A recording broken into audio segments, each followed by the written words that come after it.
घटवार का उपकार। सब कुछ सामान्य था उस दिन।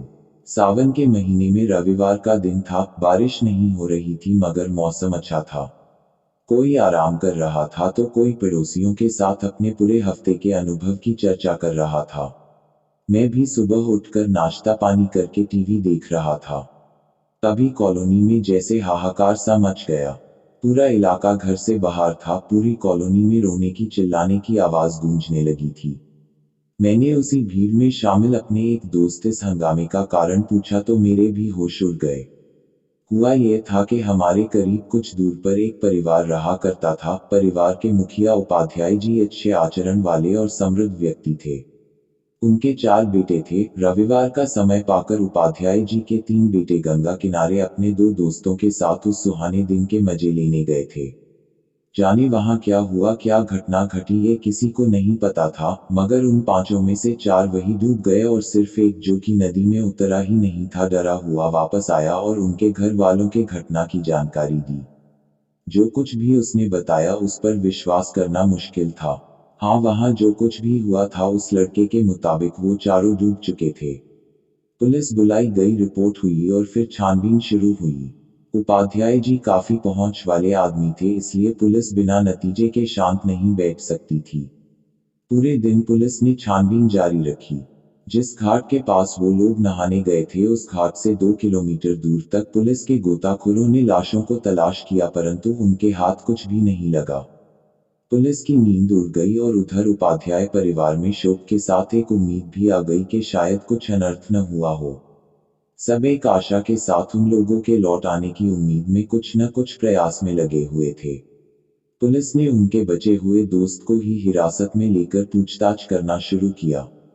लेकिन पुलिस को उस लड़के ने जो जो बताया वो सैकड़ों लोगों के सामने कल ही बयां कर चुका था। उसने बताया था कि वो पांचों कल सुहाना मौसम देखकर गंगा के घाट पर गए थे। वहां उन लोगों ने बैठकर पहले काफी बातें की और फिर उसके बाद घाट से गंगा के किनारे किनारे दूसरी तरफ चल दिए। वहां पर काफी शांति थी, इसलिए पांचों ने वही डेरा जमा लिया। फिर उनमें से चारों ने तय किया कि इसे कुछ मजा नहीं आ रहा, थोड़ी बियर या शराब होती तो ज्यादा मजा आता। फिर उनमें से एक ने जाकर 2 बोतल और कुछ गिलास का इंतजाम कर लिया।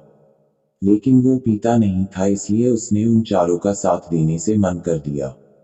वो शराब पी रहे थे और अपने अपने हफ्ते भर की बातों को कर रहे थे। जैसे जैसे उनकी शराब खत्म हो रही थी वहां का माहौल शांत और शांत होता जा रहा था। कुछ देर में वहां पानी के सिवा पेड़ पालों में भी हलचल होना बंद हो गई। उसने सोचा शायद आंधी तूफान आने वाला है। उसने उन चारों से वापस चलने को कहा, मगर वो चारों मिलकर 4 बोतल गटक चुके थे। उन्होंने सोचा अगर इसी हालत में घर गए तो बहुत जूते पड़ेंगे, इसलिए सोचा कि थोड़ा सा पानी में नहा लिया जाए ताकि नशा कम हो जाए और फिर अपने अपने घर चलेंगे। फिर वो सभी नहाने के लिए वहां बनी सीढ़ियों से उतरकर नहाने के लिए नदी में उतर गए। न जाने फिर क्या कैसे हुआ, एक एक करके चारों उसी में अंदर चलते चले गए और फिर ऊपर नहीं आए। उस लड़के का इतना बयान लेकर पुलिस ने उसे जाने दिया और फिर से उस जगह और वहां आसपास फिर से छानबीन की। अभी भी उनके हाथ कुछ नहीं लगा।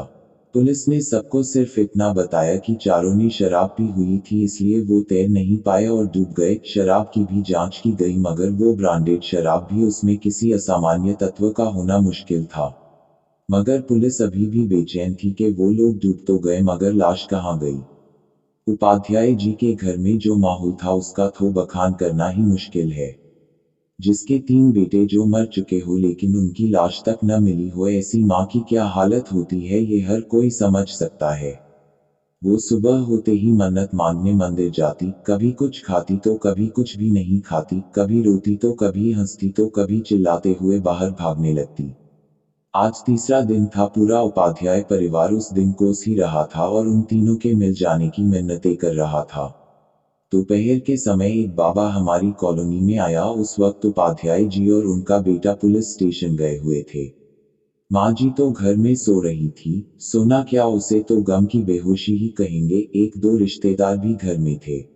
घटना बहुत प्रचलित हो चुकी थी तो साधु ने पूरी घटना का बखान उनके आगे किया और फिर माता जी से कहा कि आपके तीनों बेटे मिल जाएंगे मगर इसकी कीमत लगेगी क्योंकि वहाँ जो भी चीज है वो बहुत लालची है। उसने ही तुम्हारे बेटों और उसके दोस्त अपने पास रखा हुआ है मगर उनकी जान छुपा ली है। उसे धन चाहिए फिर वो उनकी जान वापस उनके शरीर में डालकर लौटा देगा। कैसी कीमत बाबाजी, मैं हर कीमत देने को तैयार हूँ मगर मुझे मेरे बेटे चाहिए, माता जी ने उस बाबा से पूछा। ये सारी बातें उन दोनों के बीच अकेले में चल रही थी क्योंकि बाबा ने ही कहा था कि वो ये बातें सिर्फ माता जी से करेगा। वो बहुत लालची आत्मा है इसलिए तुम्हारे पास जितना धन है सोना चांदी लेकर वही गंगा के रेतीले घाट पर आ जाना, मगर आधी रात को अकेले आना कि तुम्हारे घर में भी किसी को पता न चले। हम उस आत्मा को उतने धन में ही मनाने की कोशिश करेंगे और फिर तुम्हारे बेटे तुम्हें वापस मिल जाएंगे। अगर तुमने ये बात किसी को घर में बताई तो वो हमारी क्रिया में बाधा डाल देगा और फिर तुम अपने बेटों से हाथ धो बैठोगी। समझ आया? बाबा ने माता जी से कहा। जी मैं बिल्कुल समझ गई। आंखों में चमक लिए माता जी ने उस साधु से कहा। उन्हें अब उम्मीद की किरण नजर आ रही थी।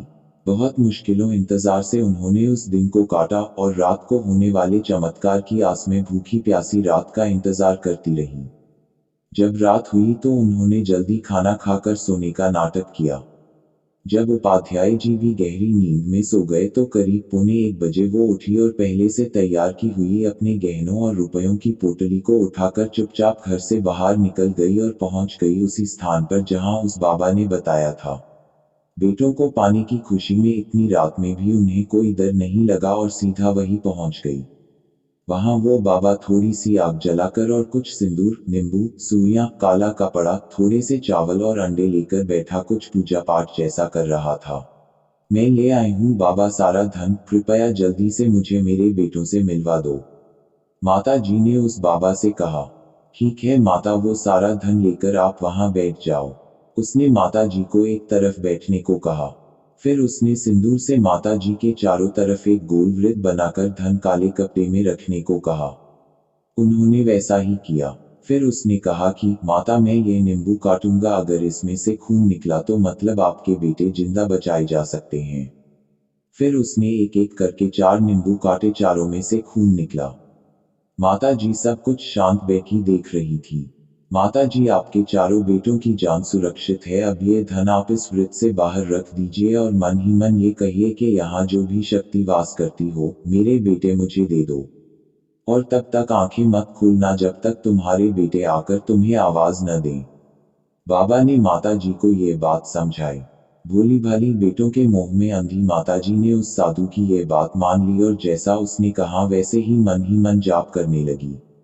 उन्होंने इस बात का 7 बार ही जाप किया होगा कि अचानक उन्हें धम से कुछ गिरने की आवाज आई, जिससे उनकी आंखें खुल गईं। साधु बाबा माता जी के सामने हाथ में धन को वो पोटली लिए गिरे पड़े थे और सामने एक लंबा चौड़ा आदमी खड़ा था जिसने सफेद रंग की धोती और ऊपर एक सफेद चादर सी ओढ़ रखी थी, बाल कंधे तक थे। देखने में वो किसी पहलवान जैसा दिख रहा था। मेरी जगह पर आकर मेरे ही नाम से धन की चोरी करता है, वो भी उसका धन जो बैठकर मेरा ही जाप कर रही है। उस आदमी ने गरजते हुए उस साधु से कहा, माफ कर दो, मुझे माफ कर दो, मुझसे गलती हो गई, दोबारा ऐसा नहीं होगा। साधु हाथ जोड़ते हुए विनती करने लगा। नहीं, तू यही भीख मांगेगा और मेरी हद में रोज सफाई करेगा। उस आदमी ने उस साधु को डांटते हुए कहा, हाँ करूंगा, सब करूंगा, मुझे माफ कर दो, मुझे कोई धन नहीं चाहिए, मुझे माफ कर दो माता, मुझे माफ कर दो। वो गिड़गिड़ाए जा रहा था और माता जी की समझ में ये आ चुका था ये साधु उन्हें लूटने आया था, मगर ये नहीं समझ आया था कि ये आदमी कौन है। फिर उस आदमी ने उस साधु से वो पोटली छीन ली और फिर उसे माता जी को दिया। फिर उस साधु को उठाकर एक तरफ फेंक दिया। साधु करीब 3 मीटर दूर जा गिरा और बेहोश हो गया। कौन है आप और मेरे बेटे कहाँ हैं? माता जी ने उस बलवान व्यक्ति से प्रश्न किया। मैं वही हूँ जिसका अभी तुम जाप कर रही थी, मैंने तुम्हारे बेटों की जान नहीं ली।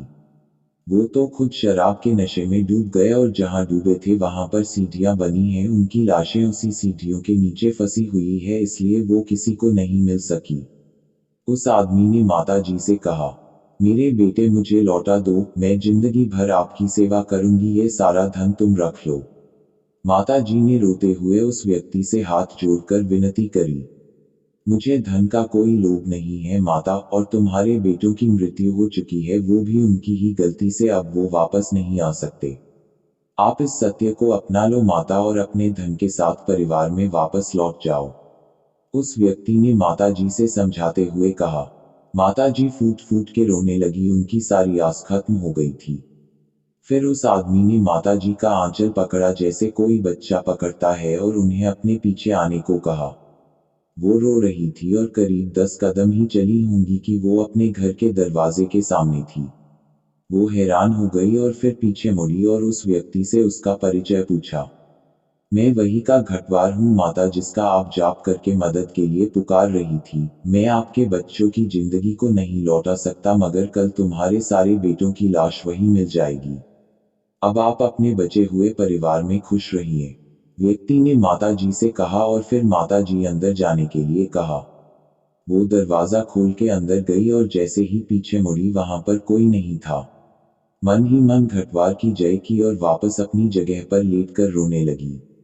सुबह 4 बज रहे थे। उनके रोने की आवाज सुनकर उपाध्याय जी की आंख खुल गई और फिर उन्होंने माता जी इतनी सुबह सुबह इस विलाप का कारण पूछा। माता जी ने सारी घटना सच सच बता दी। उपाध्याय जी को पहले विश्वास ही नहीं हुआ, फिर उन्होंने बात मान ली जब अगले दिन उनके तीनों बेटों की और उनके दोस्त की लाश बरामद हो गई। पुलिस ने लाश की पोस्टमार्टम करवाया। मौत की वजह पानी में डूबना ही साबित हुई। लाशों का अंतिम संस्कार हो गया और फिर सब कुछ सामान्य होने में 5 साल लग गए। उनका जो एक बेटा बचा था, अब उसकी शादी हो चुकी है और घर में सब सामान्य है। उन्होंने घर बदल दिया है, लेकिन आज भी वो किसी भी पूजा में घटवार बाबा की जय कहे बिना पूजा नहीं करती। दोस्तों, ये घटना जब हमारी कॉलोनी में घटी थी तभी से मैं जाना था कि घटवार क्या होते हैं। बाकी घटवार के बारे में मैं आपको पिछली घटना में भी बता चुका हूँ। दोनों ही घटनाओं में